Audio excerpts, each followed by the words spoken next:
How's it going? I'm Mike from Australia, and this is the English Breakthrough for Germans podcast.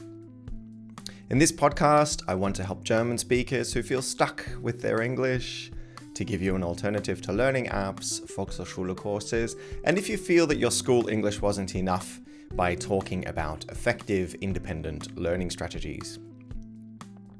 As I said, my name's Mike and I'm originally from Australia, and I'm an English and German language teacher and also a very, very keen language learner. Mir fallen die Worte nicht ein, das sagen viele meiner Kursteilnehmer. Wenn du das auch manchmal zu deinem Englisch sagst, dann bist du hier genau richtig.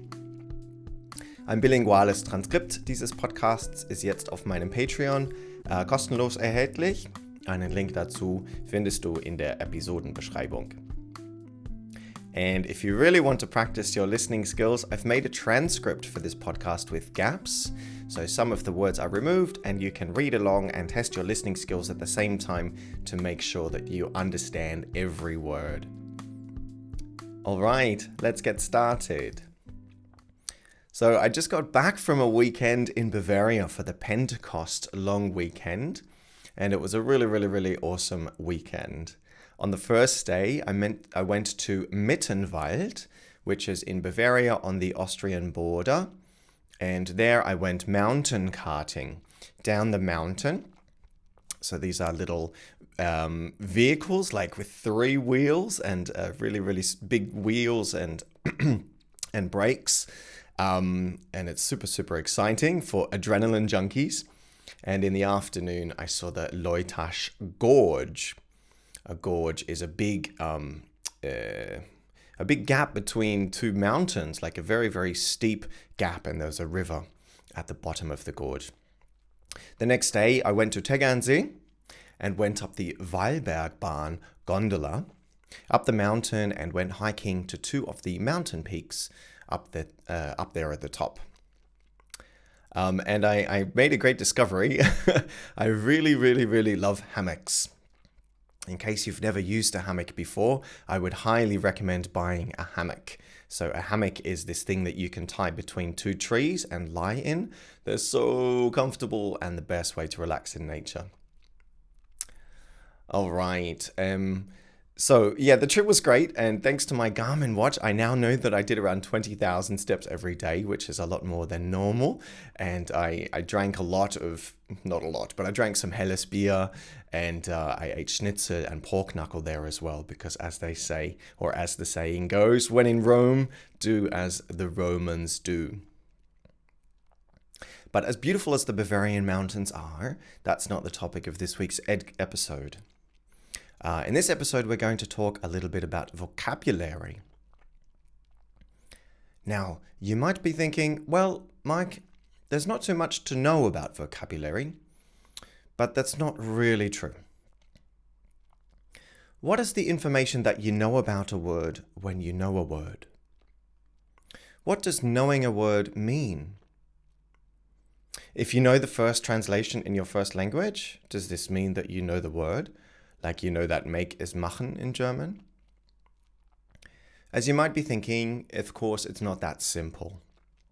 I'm going to tell you a couple of short anecdotes from when I was learning German, and I want to show you how just knowing the first translation of a word in your first language isn't enough. So back in 2011, if you were listening a couple of weeks ago or last week, you would remember that I moved to Berlin in 2011. In 2011, I had just moved to Berlin. It was a few months before that I moved to Berlin, and I was looking for a job. I knew that my German wasn't good enough to get a job like working in a restaurant where there are lots of German-speaking guests. So I decided to apply for a job in a hostel because I knew that would be quite an international client base.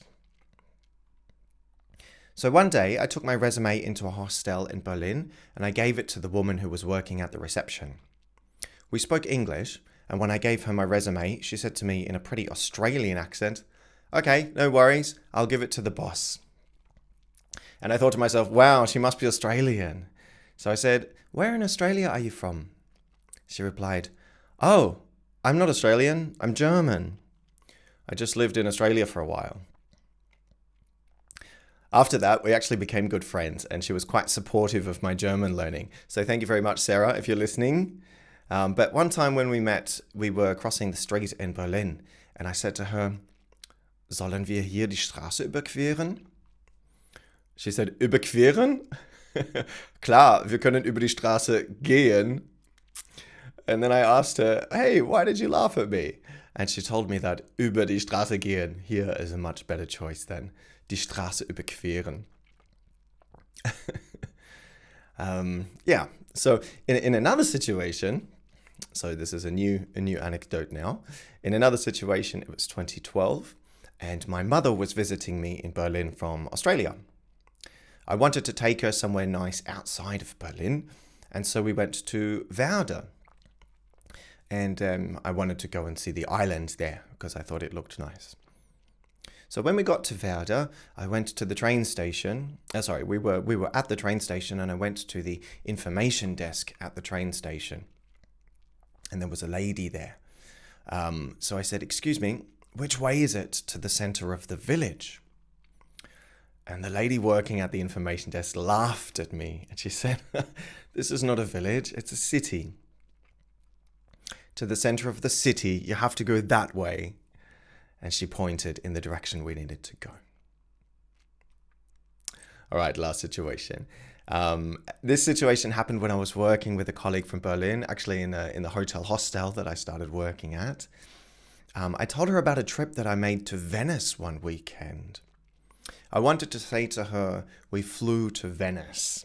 So I said, "Wir flogen nach Venedig." And she laughed. And she repeated what I said with emphasis on flogen. She said, "Wir flogen nach Venedig." All right, so what is going on here? Well, what's like the trend in these problems that I discovered with language here? So these are questions about vocabulary and how words are used in a language.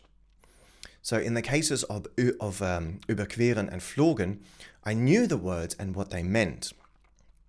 You know, for überqueren, I really wanted to say cross the street. And in this situation, überqueren is semantically correct, but pragmatically, it's not correct. Because the word überqueren is more formal. It has a higher register than simply saying über die Straße gehen. So überqueren might be more typically used in a news broadcast about pedestrian traffic than friends talking about where the restaurant is that they're trying to get to, for example.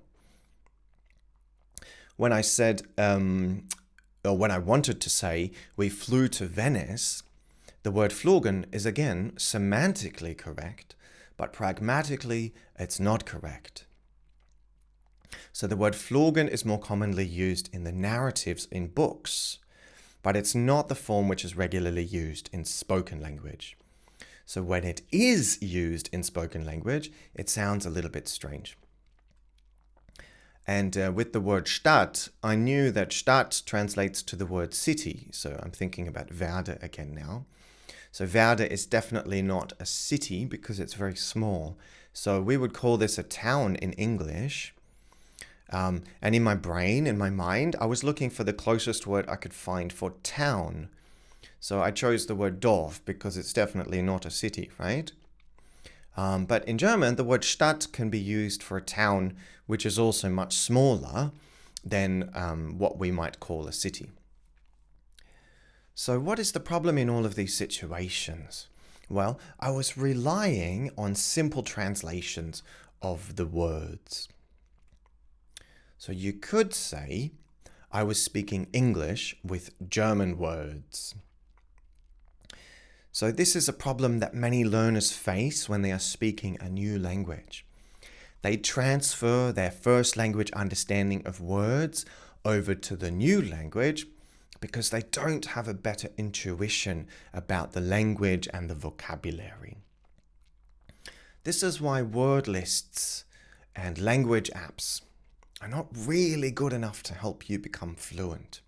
You need to have a stronger intuition about a word and how it is used before you're able to use it confidently. Word lists and language apps do not give you all the extra information that you need to be able to develop this intuition about how a word is used. So as I talked about in previous episodes, it was when I started reading in German that I really began to develop control in the language and develop my intuition. Because if you have met a word several times in a text and you have understood it in that context, your brain just knows that that word is going to work in that situation. So you're not relying on translation anymore. You're relying on real connections to vocabulary in real contexts. So you know information about the register of the vocabulary, right? So how it is used with grammar, what other words it is typically used with, and what kind of person uses that word. So I didn't know that überqueren is too formal for just crossing a street. In fact, this topic of reading and vocabulary also really fascinates me. And there's a book I want to share with you actually, but I'm going to wait until next week for that. So I've been reading a really interesting book, and it's from one of the most well-respected names in English language teaching and vocabulary. And next week I'm going to share some insights with you from that book. But I will do it next week, otherwise this episode would be probably around 30 minutes long.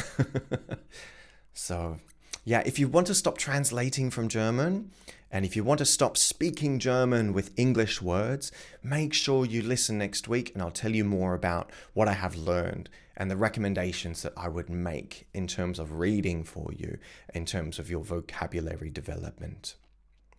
I'll share with you exactly why you should be reading, what you should be reading, and how much you should be reading.